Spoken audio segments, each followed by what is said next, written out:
Hey everyone, I want to do a quick video on morality, in particular morality during SHTF. Years ago, I posed this question to my tribe to find out how they would answer, and one person replied, just one as I recall. The question was,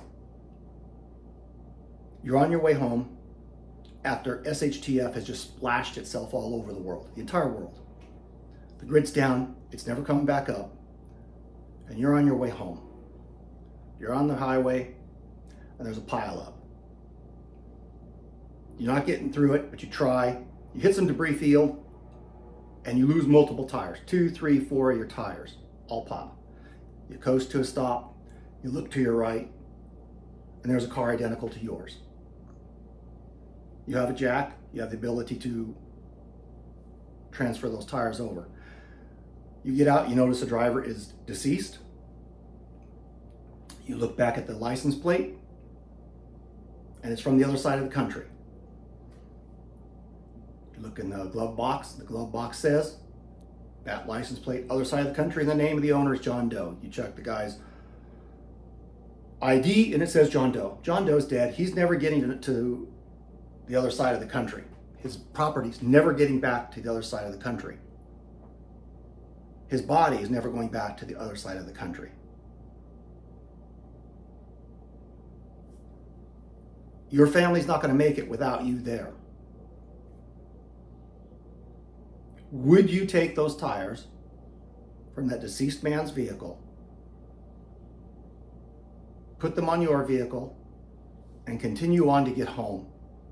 Multiple hours away. You're not going to walk home. You're not going to. It's too far. Only one person responded, and they said they would not take the tires because they did not belong to them. They were going to stand on moral principle. And we got into a long private discussion over this. And basically he was willing to allow his family to perish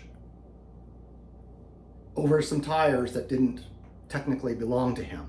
Who did they belong to? Did that man even have family that those tires could be returned to? Those are all unknown.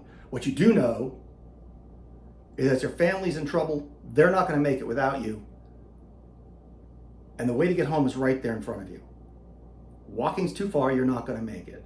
You don't have any food, you don't have any water, you don't have anything necessary to support you over a week and a half worth of humping it to get home.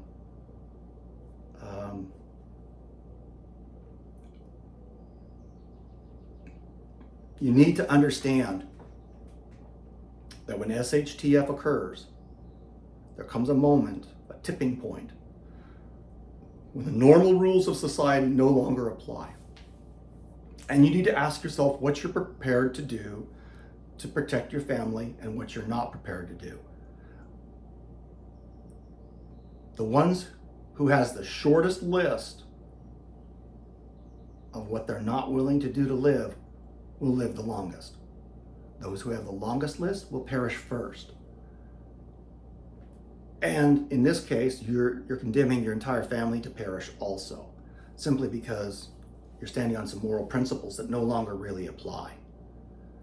You could go back to saying, why are you driving on property that technically belongs to the Indians? Really? Yeah. We do it every day, and we don't even think about it. We don't care about it. Morally, we should not have taken it from them. On the day we took the property from the Indians, their moral values, our moral values changed. They evolved. You have to evolve with the changing conditions. I'm not talking about becoming a monster, although the monsters are going to come out in great numbers. You must understand that. Once the threat of repercussions for your actions are removed, and society understands that as a whole, it's going to become a totally different world you live in. And if you don't make that jump, you simply die. You will be consumed by the monsters that will crawl out from under all the rocks they've been hiding in.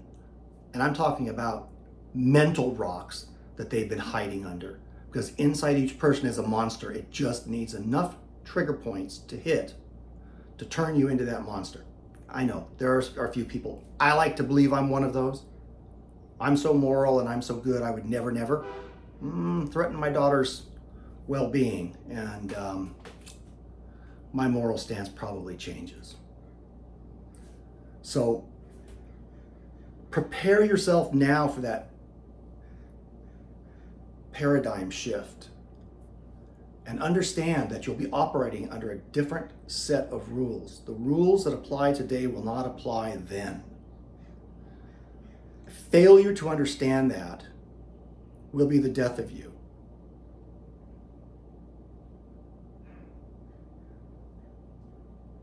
Think about that long and hard, study it. Read books like Philip Zimbardo's Stanford Prison Experiment.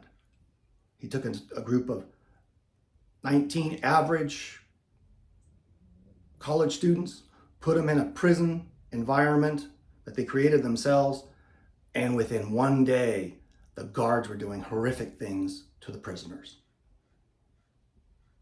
They just totally ran away with their power trip, and they were being very sadistic. That's what will happen in SHTF, only to a magnitude of 10, 100 times more. It just takes the right conditions, and those right conditions are coming. You need to be prepared for it. If you don't prepare mentally for what's going to happen, you will perish. You will be preyed upon by those who are prepared and who crawled out from under those mental rocks. God bless. Bye.